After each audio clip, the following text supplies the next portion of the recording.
Je suis chercheur en biologie marine. Alors quand je dis ça, certains pourraient déjà m'imaginer sur un bateau, les cheveux au vent, parti à la découverte de mers profondes et inexplorées. Ouais, j'aimerais bien moi aussi. Disons que avec mon sujet de thèse, le côté énigmatique des mers profondes, il n'y a pas de souci. Mais vous venez de l'entendre, il n'est pas vraiment glamour. Non, moi pour aller explorer les fonds marins, je n'ai absolument pas besoin de bateau, j'ai juste besoin d'une paire de bottes. Allez, je vous explique. Pour cela, il faut me suivre sur la plage. Lorsque la marée descend, l'eau dévoile le fond marin. Si ce fond marin est du sable très fin, c'est de la vase. Et dans la vase, on a l'impression qu'aucune vie n'est possible.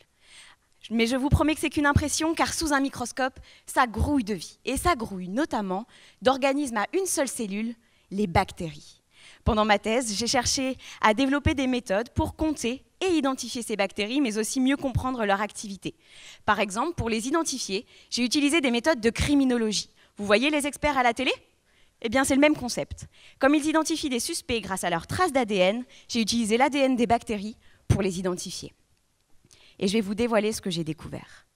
Premièrement, dans 1 gramme de vase, pas plus gros que le bout de mon doigt, il y a, tenez-vous bien, 10 milliards de bactéries. 10 milliards de bactéries, pensez-y, ça fait plus que d'humains sur Terre, et c'est surtout super long à compter. Heureusement, on a des méthodes, je vous rassure. Deuxièmement, j'ai prouvé que la vase était un des écosystèmes les plus diversifiés au monde en bactéries. Et parmi toutes les espèces de bactéries que l'on retrouve, des chercheurs hollandais en ont nommé une, Desulfobulbus. Alors oui, c'est une bactérie, mais moi je trouve qu'elle a un nom de légionnaire romain, et c'est certainement dû à sa capacité à s'aligner bien gentiment en filaments qui peuvent faire jusqu'à 4 cm.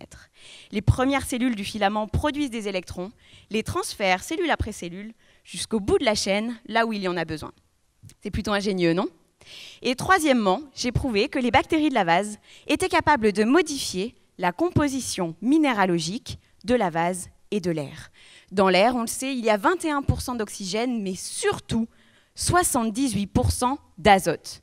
Et ouais, nous les humains, on est complètement drogués à l'azote et on ne sait absolument pas s'en servir. En revanche, les bactéries, elles savent.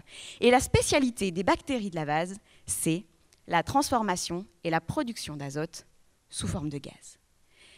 Alors, ma thèse n'aura peut-être pas changé la face du monde.